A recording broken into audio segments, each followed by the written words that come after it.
안녕하세요. 오늘은 조선 최고의 성군으로 불리는 세종대왕의 이야기를 들려드리겠습니다. 우리가 알고 있는 세종대왕의 모습 너머에 숨겨진 흥미로운 이야기들을 함께 살펴보겠습니다. 세종대왕은 조선 왕조사에서 매우 특별한 위치를 차지합니다. 그는 조선 건국 후에 태어나 왕위에 오른 최초의 왕이자 조선 최초로 제위 중에 사망한 왕이기도 합니다. 조선의 건국자 태조 이성계와 이대 정종은 모두 고려시대에 태어났습니다. 3대 태종 역시 조선 건국 이전에 태어났죠. 하지만 세종은 1397년 조선 건국 5년 후에 태어난 진정한 조선의 왕자였습니다. 세종은 태종의 셋째 아들로 알려져 있지만 실제로는 6번째 아들이었습니다. 그 앞에 3명의 형이 더 있었지만 모두 유아기에 사망하여 공식적으로는 세지 않았기 때문에 삼남으로 불린 것입니다. 이러한 사실은 당시 높은 유아 사망률과 왕실의 계승 문제가 얼마나 복잡했는지를 보여줍니다. 세종이 왕위에 오른 과정도 흥미롭습니다. 원래 세자였던 양녕대군이 폐위되고 둘째인 효령대군이 왕위를 사양하면서 세종이 왕위에 오르게 되었습니다. 이는 세종의 뛰어난 자질을 인정받은 결과였습니다. 세종은 1418년 22세의 나이로 왕위에 올라 32년간 제위하며 조선 문화의 황금기를 열었습니다. 그리고 1450년 54세의 나이로 승하하여 조선 최초로 제위 중에 사망한 왕이 되었습니다. 세종은 한 명의 정비와 7명의 후궁을 두었습니다. 정비는 소원왕후 심씨였고 후궁으로는 영빈 강씨, 신빈 김씨, 혜빈 양씨, 수빈 박씨, 소빈 박씨, 귀인 송씨, 상침 정씨가 있었습니다. 이들 8명의 부인에게서 세종은 18남 4녀 총 22명의 자녀를 두었습니다. 이는 조선 역사상 두 번째로 많은 수치입니다. 특히 정비 소원왕후와의 사이에서 8남이녀를 두었는데 이는 부부간의 금슬이 매우 좋았음을 보여줍니다. 참고로 1위는 아버지 태종이 원경왕후와의 사이에서 13남 4녀를 둔 것입니다. 이처럼 많은 자녀를 둔 것은 왕실의 혈통을 유지하고 계승의 안정성을 확보하려는 당시의 정치적 필요성과도 관련이 있습니다. 세종의 자녀들 중에서 가장 잘 알려진 인물은 문종입니다. 문종은 세종의 맏아들로 세자가 되어 왕위를 계승했지만 제위 2년 만에 사망했습니다. 이후 문종의 아들인 단종이 왕위에 올랐지만 결국 숙부인 수양대군 세조에게 왕위를 빼앗기는 비극적인 역사가 전개되었습니다. 세종의 다른 아들들도 각각 독특한 삶을 살았습니다. 둘째 아들 세조는 왕위를 찬탈했지만 조선의 기틀을 다시 한번 다졌고 셋째 아들 안평대군은 뛰어난 문인이자 예술가로 활동했습니다. 딸들 역시 중요한 역할을 했습니다. 정의공주는 안맹담과 결혼하여 세종의 외교 정책에 도움을 주었고 정서공주는 정창손과 결혼하여 문학과 예술 분야에서 활동했습니다.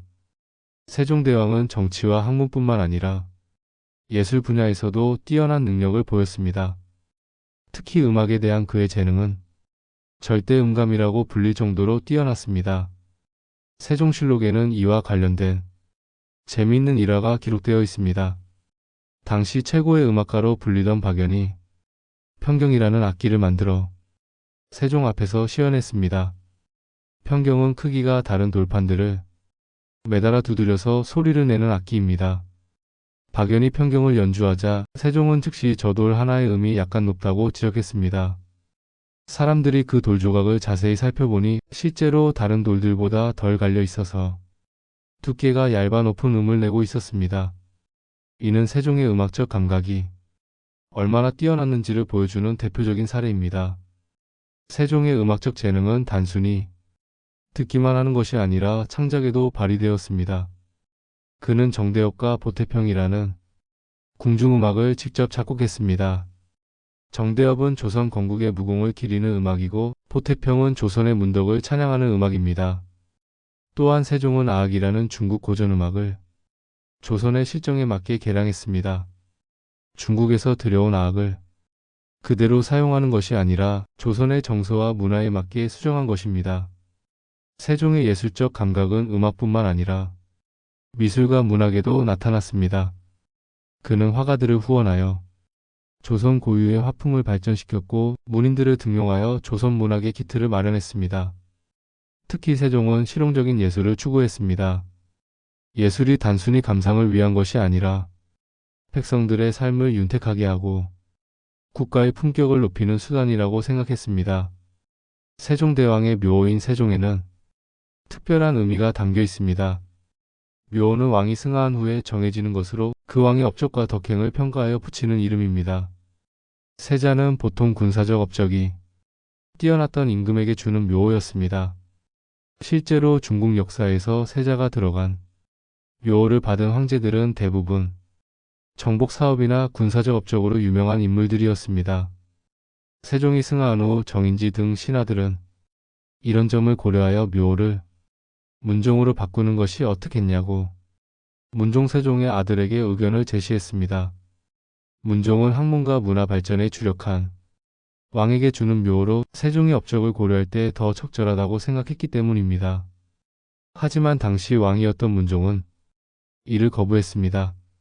문종은 아버지의 업적을 재평가하며 사군과 육진 개척의 업적을 들어 세종 묘호를 그대로 유지하도록 했습니다.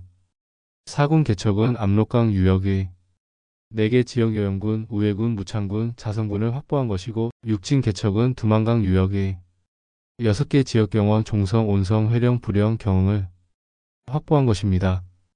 이러한 북방 개척 사업은 조선의 국토를 현재와 거의 같은 형태로 완성시킨 중요한 업적이었습니다. 문종은 세종의 업적이 단순히 문화적인 것만이 아니라 군사적, 영토적 확장에서도 뛰어났다는 점을 강조하며 세종이라는 묘호가 적절하다고 판단한 것입니다. 결과적으로 세종대왕은 문무를 겸비한 군주로서 세종이라는 묘호를 받게 되었고 이는 그의 다방면에 걸친 업적을 잘 보여주는 선택이었다고 평가됩니다. 세종대왕의 친필에 대한 이야기는 매우 흥미롭습니다. 공식적으로 인정받은 친필은 없지만 거의 확실하다고 여겨지는 작품이 있습니다. 전주이시족보에 전해지는 8글자가 바로 그것입니다. 가전충효 세수인격이라는 글귀인데 이는 충가효를 가문에 전하고 어질고 공경하는 정신을 대대로 지켜나가라는 뜻입니다. 이 글씨는 강원도 관찰사를 지낸 이정관에게 특별히 내린 것이라고 전해집니다. 이정관은 세종시대의 충신으로 북방 개척과 변방 수비에 큰 공을 세운 인물입니다. 하지만 세종실록에는 이 어필에 대한 직접적인 언급이 없습니다. 대신 이정관에게 벼슬과 지팡이 그리고 몸을 편안히 기댈 수 있는 안석을 하사했다는 내용만 기록되어 있습니다. 이 때문에 공식적인 인정까지는 받지 못했지만 여러 정황을 볼 때 개연성은 매우 높다고 평가됩니다. 세종의 글씨 실력은 여러 기록에서 확인할 수 있습니다. 그는 어려서부터 글씨를 잘 썼고 특히 행서와 해서에 뛰어났다고 합니다.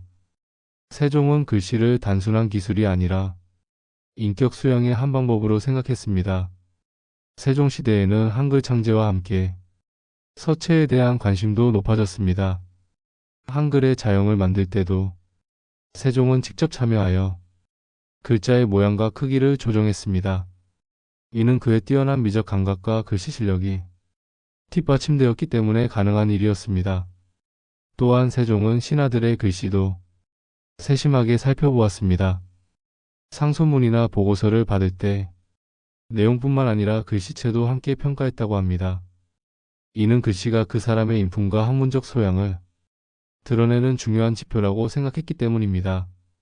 세종의 이런 태도는 조선시대 내내 서예를 중시하는 문화를 만들어냈습니다. 조선의 문인들은 시와 글뿐만 아니라 서예에도 뛰어나야 진정한 지식인으로 인정받을 수 있었습니다. 세종대왕의 가장 큰 업적 중 하나는 뛰어난 리더십과 통치 철학입니다. 그는 단순히 왕으로서 군림하는 것이 아니라 진정한 지도자로서 백성을 섬기는 통치를 실천했습니다. 세종의 리더십은 무엇보다 인재 등용에서 빛을 발했습니다. 그는 출신보다는 능력을 중시했고 다양한 배경을 가진 인재들을 척제적소에 배치했습니다. 집현전을 설치하여 학자들을 우대했고 이들이 자유롭게 학문 연구를 할 수 있도록 지원했습니다. 세종은 또한 소통을 중시하는 리더였습니다. 그는 신하들과의 토론을 즐겼고 반대 의견도 기꺼이 들었습니다. 한글 창제 과정에서도 신하들의 반대가 심했지만 세종은 끈기 있게 설득하고 토론하여 결국 자신의 뜻을 관철시켰습니다. 세종의 통치 철학은 애민에 기반했습니다. 그는 백성을 하늘처럼 여기며 백성의 삶을 향상시키는 것이 왕의 가장 중요한 책무라고 생각했습니다. 이런 철학은 다양한 정책에서 구현되었습니다. 농업 정책에서는 농사직설을 편찬하여 조선의 토양과 기후에 맞는 농법을 보급했습니다. 의학 정책에서는 향약 집성방을 편찬하여 백성들이 쉽게 구할 수 있는 약재로 치료할 수 있도록 했습니다. 세종은 또한 법치를 중시했습니다. 그는 감정이나 자의적 판단보다는 법에 따른 공정한 통치를 추구했습니다. 이를 위해 법령을 정비하고 지방 관리들의 업무를 체계화했습니다. 과학기술 발전에 대한 세종의 관심도 주목할 만합니다. 그는 과학기술이 백성의 삶을 향상시키는 중요한 수단이라고 생각했습니다. 천문학, 의학, 농학 등 다양한 분야에서 실용적인 연구를 지원했습니다. 세종의 이런 통치 철학과 리더십은 조선 왕조 500년 역사에서 가장 찬란한 문화적 성취를 이룩하는 기반이 되었습니다. 그의 치세는 조선 역사상 가장 평화롭고 안정된 시기로 기록되었습니다. 세종대왕이 남긴 유산은 현재까지도 우리 삶에 깊은 영향을 미치고 있습니다. 가장 대표적인 것이 한글입니다. 세종이 창제한 한글은 단순히 문자 체계를 넘어서 민족의 정체성과 문화적 자긍심의 상징이 되었습니다. 한글의 과학적 우수성은 세계적으로 인정받고 있습니다. 표현문자로서의 정확성, 배우기 쉬운 체계, 그리고 다양한 소리를 표현할 수 있는 확장성 등은 현대 언어학자들도 놀라워하는 특징입니다. 세종의 과학기술에 대한 관심도 현대에 시사하는 바가 큽니다. 그는 과학이 백성의 삶을 향상시키는 도구라고 생각했고 이를 위해 다양한 연구를 지원했습니다. 이런 실용적 과학 정신은 오늘날 우리가 추구해야 할 방향과 일치합니다. 세종의 문화 정책도 현재의 중요한 의미를 갖습니다.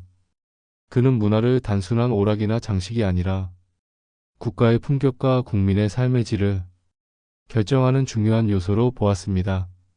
이는 문화 강국을 지향하는 현재 우리나라의 정책 방향과 맞닿아 있습니다. 세종의 인재 등용 철학도 현대 사회에 시사하는 바가 큽니다.